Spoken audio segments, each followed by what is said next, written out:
warahmatullahi wabarakatuh.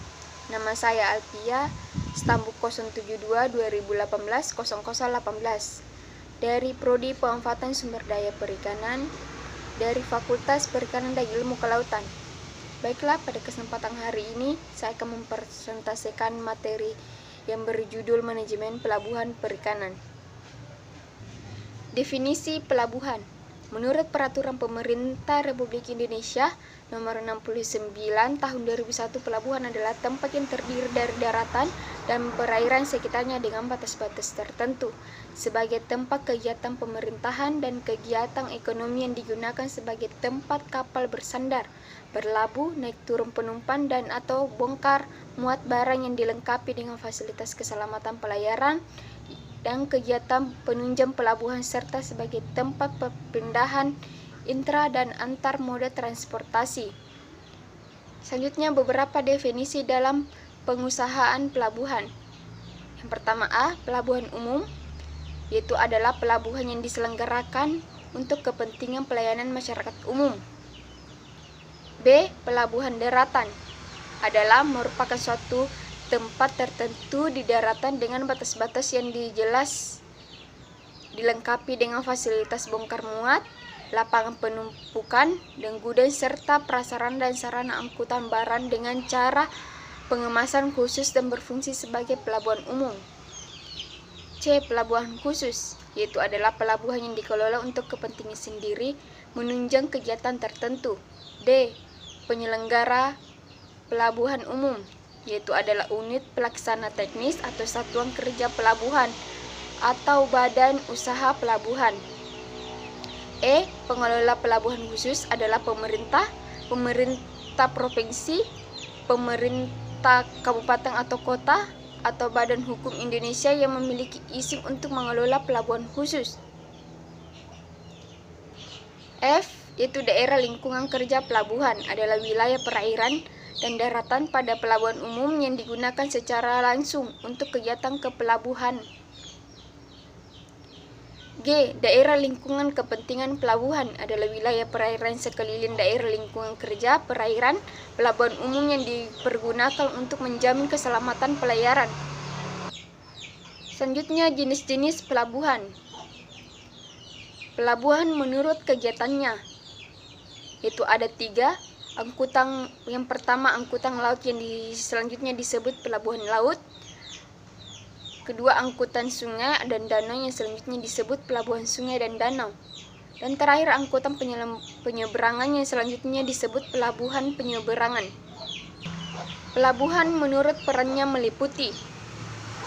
Simbol dalam jaringan transportasi sesuai dengan hierarkinya. 2. Pintu gerbang kegiatan perekonomian daerah, nasional, dan internasional. 3. Tempat kegiatan alih moda transportasi. 4. Penunjang kegiatan industri dan perdagangan. 5.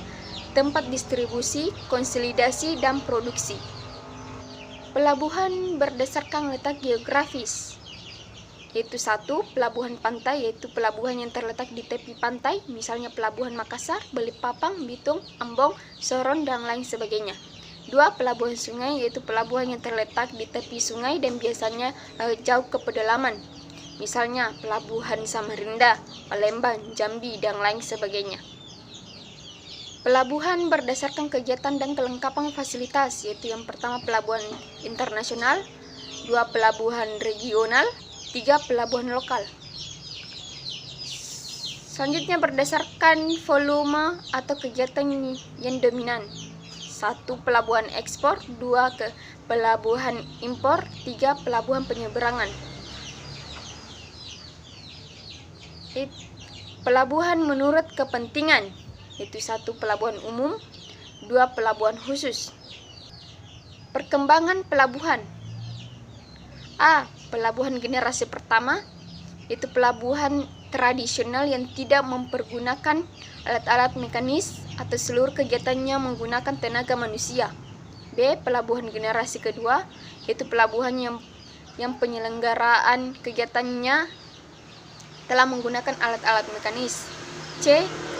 Pelabuhan generasi ketiga, yaitu pelabuhan dengan penggunaan dermaga sesuai kegiatan spesialnya, misalnya untuk liquid cargo, bulk cargo, dan lain-lain.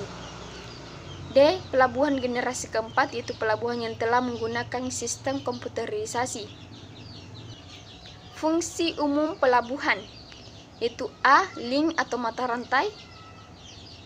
Pelabuhan merupakan salah satu mata rantai proses transportasi dari tempat asal barang ke tempat umum.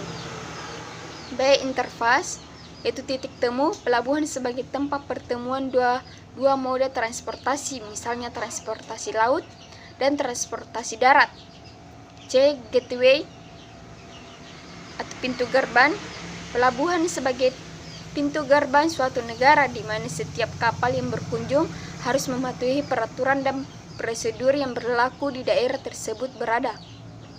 D. Industri entity, yaitu pelabuhan memiliki peran penting atas perkembangan industri suatu negara atau daerah yang umumnya berorientasi pada kegiatan ekspor. Peranan umum pelabuhan, yaitu melayani kebutuhan perdagangan internasional atau ekspor-impor dari daerah atau hinterland di mana pelabuhan tersebut berada, membantu kelancaran perputaran roda perdagangan regional atau antar pulau, menampung pasar yang semakin meningkat dari lalu lintas atau trafik internasional, baik transshipment maupun barang masuk, mendorong pertumbuhan perekonomian daerah yang masih belum berkembang. Instansi pemerintah yang memegang fungsi pelaksanaan kegiatan pelabuhan umum, itu ada 5. Yang pertama, instansi perhubungan laut atau Syah Bandar. 2. Bea Cukai atau Pabean. 3. Imigrasi. 4. Karantina. 5. Kesehatan. Yang pertama, instansi perhubungan laut atau Syah Bandar.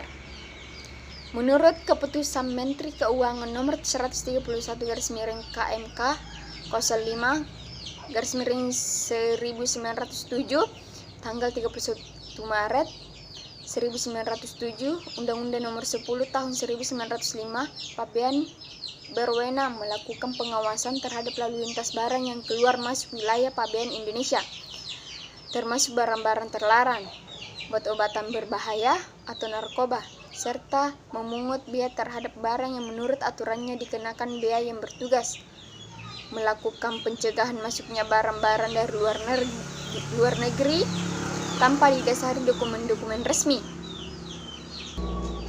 mengawasi langsung lalu lintas barang-barang ekspor dan impor, menindak pelaksanaan kegiatan dalam hal barang-barang ekspor dan impor yang tidak dilengkapi dokumen-dokumen resmi, menarik biaya masuk dan keluar untuk barang ekspor dan impor, dan melakukan tindakan sesuai hukum terhadap pembawa barang-barang terlarang yang masuk ke wilayah negara Indonesia. Selanjutnya, Bea Cukai atau Pabean. Fungsinya sama dengan instansi perhubungan laut dan Syah Bandar. Selanjutnya itu imigrasi. Fungsi instansi imigrasi adalah melaksanakan pengawasan lalu lintas orang yang keluar wilayah negara atau tanpa visa dan berwenang untuk memeriksa paspor setiap orang yang keluar masuk wilayah negara yang memiliki tugas sebagai berikut. Yang pertama, perumusan kebijakan teknis, pemberian bimbingan, pembinaan, dan pemberian perizinan di bidang keimigrasian. 2. Pelaksanaan keimigrasian sesuai dengan tugas pokok, yaitu sebagai aparatur security dan penegak hukum. Ketiga, pengamanan teknis atas pelaksanaan tugas pokok Direktorat Jenderal. Terus, karantina. Fungsi instansi karantina adalah untuk mengkarantina penyakit menular bagi hewan dan maupun tumbuhan. Karantina berwenang memeriksa setiap hewan dan tumbuhan yang masuk wilayah Indonesia dan dapat menahan untuk mengkarantina bila diketahui terdapat gejala penyakit menular. Selanjutnya itu yang terakhir, kesehatan. Instansi kesehatan berfungsi untuk memeriksa penyakit manusia yang memasuki pelabuhan dan berwenang memeriksa setiap manusia yang masuk wilayah Indonesia serta dapat menahan apabila terbukti mengidap penyakit. Baiklah, itulah hasil dari presentasi saya. Di bidang kurangnya mohon dimaafkan. Wassalamualaikum warahmatullahi wabarakatuh.